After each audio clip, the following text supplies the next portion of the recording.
straight people to go. Hey guys, and welcome back to my channel. Or if this is your first time ever seeing me, welcome to my channel.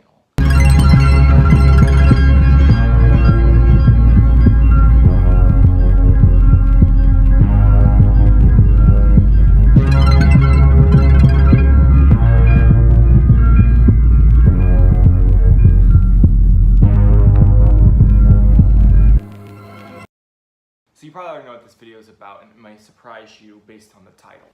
But I want to talk about why Call Me By Your Name sucked as a movie. Why it just sucked. The movie itself was very, very well executed. It was beautifully filmed. The music was beautiful. The actors did an amazing job. They were wonderful. It was like you were in a different world. Basically, if Shakespeare was a filmmaker, I believe he would have made movies like that. Like, it was like that kind of movie. It was shot beautiful. Like, everything was beautiful about it. The music was haunting. It was hauntingly beautiful. That's how I would describe it. And I do understand that it's a book. And maybe there was a reason. It perpetuated a stereotype that Hollywood has done since the beginning. And basically the reason I believe that Call Me By Your Name should never have been made is because, one, it sexualized the characters. He comes to shadow the dad as a doctor because he's going to be a physician, and he's from America. And of course he's not out, and I get this in the 80s, so you can't like be out or anything. And he falls in love with the young boy, and the young boy has a huge crush on him, and like they share glances and they flirt like little by little until, you know, all of a sudden it becomes that they are like in love with each other, and they announce it. And then of course they have sex. Like, of course they sexualize the gay characters. They always do that in Hollywood movies, and it's tiring. Whenever Hollywood makes a movie with a gay character or a movie around a gay storyline, and I don't just mean when I say gay, I also mean like lesbian, transgender, bisexuality. They don't really do anything with asexuality, but they always sexualize them. It's all about sex. It's all about their bodies. It's all about kissing and making out, and that's not what it's like in real life.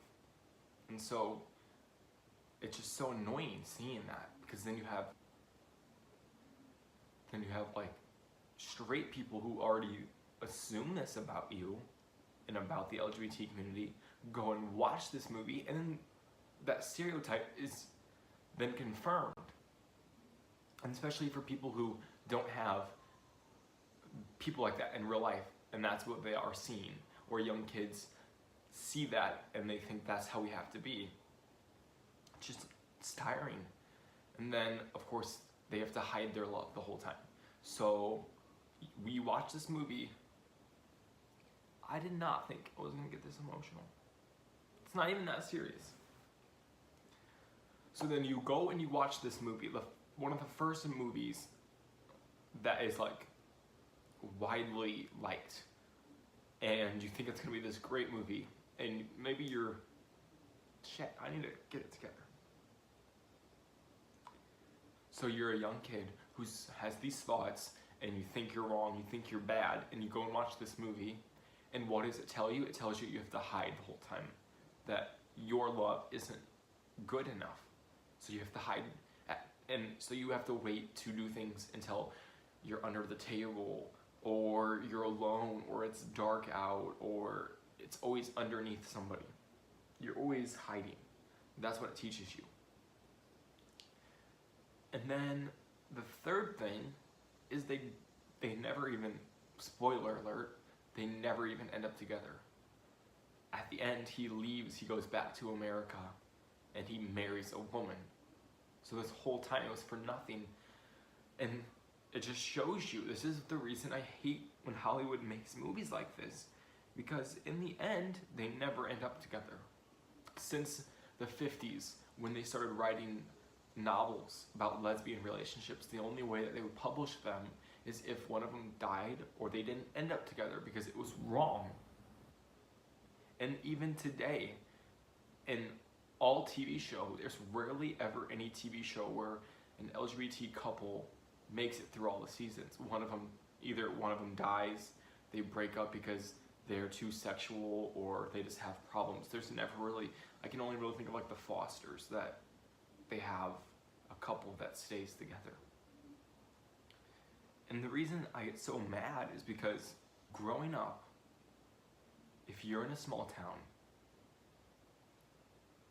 or not even small town, growing up, you don't see these couples in real life because it's not something, at least when I was growing up, it wasn't something that was really accepted. And so you didn't have a lot of representation. So you growing up as a kid thinking these things, you didn't get to see it, so you didn't know. And when you look on TV or Hollywood, that's when you first see these couples for the first time.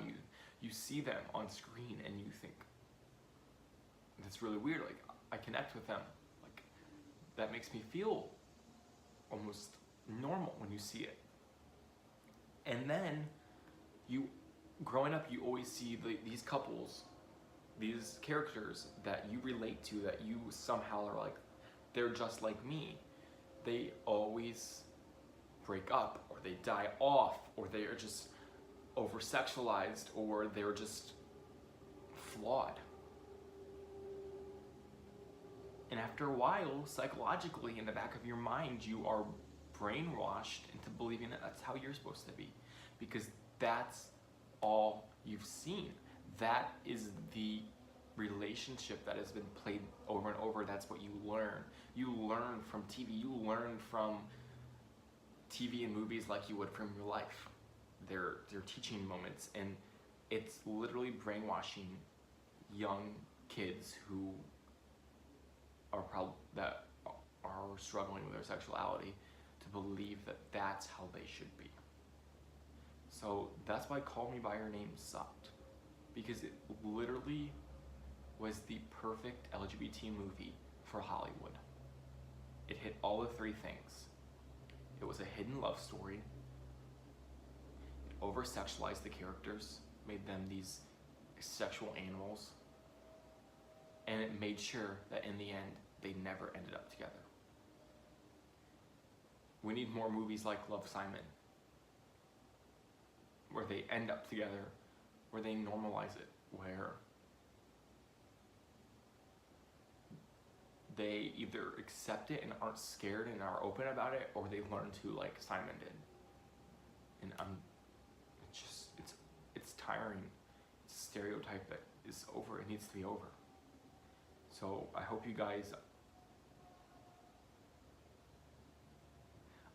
can see where I come from. And I hope you're not too offended, because I know Call Me By Your Name is a movie that a lot of people liked, because any representation is better than no representation, and I get that.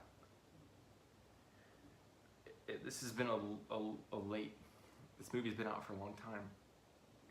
But for anyone who hasn't seen it yet, like, don't be like me going into it expecting it to be this amazing love story that you're going to feel so good about it in the end. Because in the end, after I got done watching that movie, I felt so depressed, because everything it showed is hopeless. And so don't watch it expecting it to be this amazing love story, because it's not. Watch Love, Simon, because that's a movie that what Love, Simon did, it needs to happen more often. So thank you guys for watching.